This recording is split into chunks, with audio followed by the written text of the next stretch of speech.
Depuis l'arrivée des technologies de la communication et de l'information dans les écoles primaires du Québec, plusieurs n'arrivent pas à s'entendre sur la peur du TBI en classe. Nous avons donc décidé d'approfondir sur le sujet. Pour ce faire, nous avons rencontré deux enseignants du primaire de la région de Sherbrooke, soit Olivier Gagnon, enseignant de 5e année à l'école Aymar, ainsi que Jean-Philippe Prévost, enseignant de première année à l'école Beaulieu.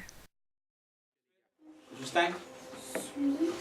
Ces derniers utilisent régulièrement le TBI en classe et constatent une hausse de la participation des élèves, mais surtout de la motivation des garçons. De ce fait, selon une étude de Thierry Carcenti, membre de la Chaire de recherche du Canada sur l'éthique en éducation publiée en 2005, l'ensemble des directeurs d'école interrogés considèrent que les technologies de l'information et de la communication peuvent avoir un impact significatif sur la réussite éducative des élèves. Plusieurs font mention de leur impact sur la motivation des élèves en soulignant aussi le caractère créatif, stimulant et interactif d'éthique. Caractère créatif, stimulant et interactif. Voilà ce dont les garçons ont besoin. Comme le mentionne Ginette Lajoie dans son livre L'école au masculin, les garçons ont besoin d'être actifs dans leur apprentissage, de faire des activités concrètes et manuelles. Voyons voir maintenant ce qu'en pensent nos enseignants interviewés. Que j'ouvre le TBI et qu'on fait une activité TBI, les garçons, là, les yeux, ça s'illumine.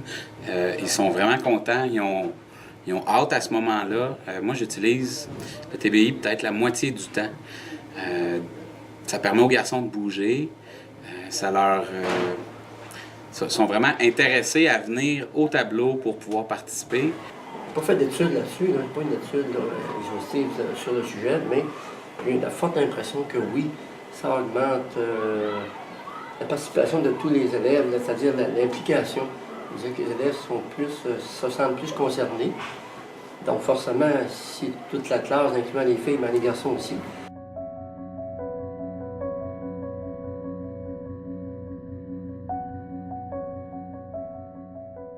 Il y a vraiment une énorme différence. Les enfants, quand on utilise le TBI, sont vraiment plus calmes. Ils ont hâte à ce moment-là. Les enfants savent qu'à tout moment, on peut leur donner un 15 minutes de film. Ça prend 30 secondes le film, on va le chercher sur YouTube, c'est gratuit. Oui, je remarque une motivation plus grande depuis que j'ai le tableau interactif. Mais il faut l'utiliser et il faut les faire participer aussi. Il faut qu'ils s'approprient du tableau. À ce moment-là, on voit une plus grande motivation.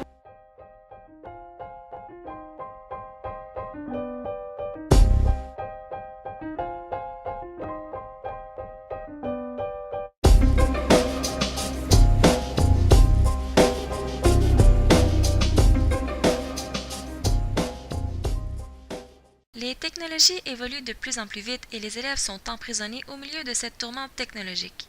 Ils en connaissent parfois plus que leurs enseignants. Pensez seulement aux nouvelles consoles de jeux ou bien aux nouveaux téléphones cellulaires qui sortent sur les tablettes chaque année. L'enfant a soif de nouveautés. Alors, pourquoi ne se tannerait-il pas du TBI aussi? Voyons voir ce que pensent nos enseignants sur cette question. Les outils, les éditeurs de livres font de plus en plus tout sur TBI et les écoles, tranquillement, commencent à acheter ces matériels-là. Les caméras documents aussi. Donc, je crois pas. Les élèves aiment ça. C'est d'actualité. Puis, d'après moi, dans 10 ans, ça va être encore très solide là, comme moyen à utiliser. Bien, s'il arrive une autre technologie, évidemment, c'est normal, c'est leur âge, c'est leur génération. Quand arrive quelque chose de nouveau, c'est normal qu'ils s'intéressent aux nouveautés. Sûrement que ça va arriver, mais pour le moment, là, c'est un outil qui est très intéressant pour l'enseignement, la pédagogie. C'est un outil qui est intéressant. C'est sûr qu'il va arriver autre chose sur le marché à un moment donné qui va faire en sorte que le tableau interactif va devenir dépassé, mais ça, on n'est pas encore rendu là, mais c'est sûr que ça va arriver à un moment donné. En définitive, il est évident que l'intégration du tableau blanc dans les écoles primaires n'est pas la seule solution pour aider à garder nos décrocheurs sur les bancs d'école. Toutefois, c'est en étant à l'écoute de leurs besoins et en mettant à leur disposition tous les éléments possibles pour rendre leur environnement favorable aux apprentissages que nous y arriverons. En sachant que le TBI répond au style d'apprentissage des garçons, il n'y a donc aucune raison de ne pas l'utiliser.